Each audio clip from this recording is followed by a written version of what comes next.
What's going on YouTube? This is Brown Fixer here, back again with another video. Now this video is a little bit different from my normal videos, but stay tuned, you might learn something. So basically I'm gonna teach you guys how to spin on the treadmill. Now this is something that I love to do. It beats just walking and running on the treadmill like that traditional way. This right here is one of my top tier favorite things to do in the gym.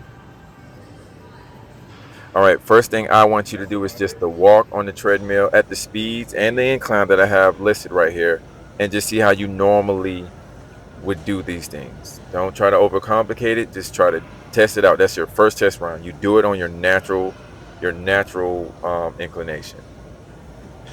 Now, to further reiterate what I'm doing right now, I am leaning towards the front of the unit. Any movement I do, I'm still leaning towards the front. I'm shifting my upper weight towards the front of the unit, not in a extreme way, but it's always going to be slight. Now, one of the major things you want to do is have proper spacing between the bars, so you stay in the middle of the treadmill. And so you really want to focus on using your peripherals so you can see the guardrails, and just to let yourself, because when you're performing the turns, there's going to be a blind spot. So you always want to focus on where you are at all times. Getting comfortable with the blind spot and turning at the same time is one of the most critical things you got to do. You got to get comfortable with that. You got to get comfortable with the spacing and staying in the middle of the treadmill, which shouldn't be too hard. And you can do that with just walking at a regular pace at the 2.5 with the 2.5 incline, and just see how you normally turn. So basically, for the duration of you just beginning this out, I would only suggest that you walk. You can probably go up to a fast pace or something like that, but you don't want to just go to 7 or 8 or something like that trying to spin, because it's a different format. So right now, as you can see, I'm pretty much on the heels of my feet.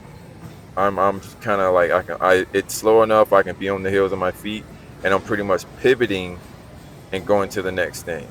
I'm pivoting and going to the next thing. I kind of drop my weight on one foot and spin. So at higher speeds, you have to be on the balls of your feet, period.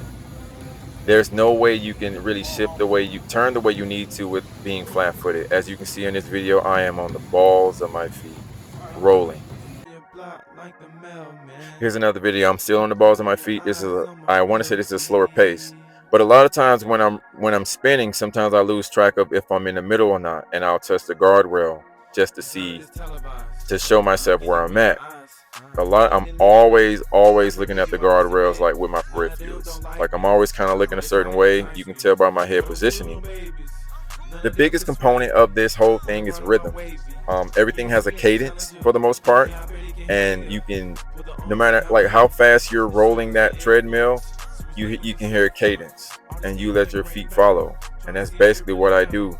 The faster the treadmill is going, the more upbeat the tempo is going to be. You want to understand that your upper body is just as important as your lower body.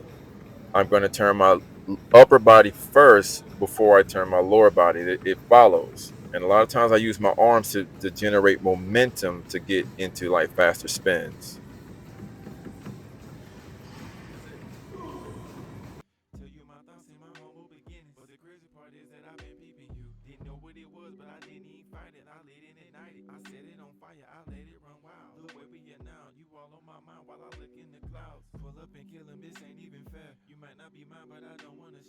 Ain't nobody on your level, I know. I really wanna thank you for bringing me back. Vulnerable, baby, I gave you the keys. Never listen to what they said about me. I keep on grinding, I love when they down me. You were the fuel and I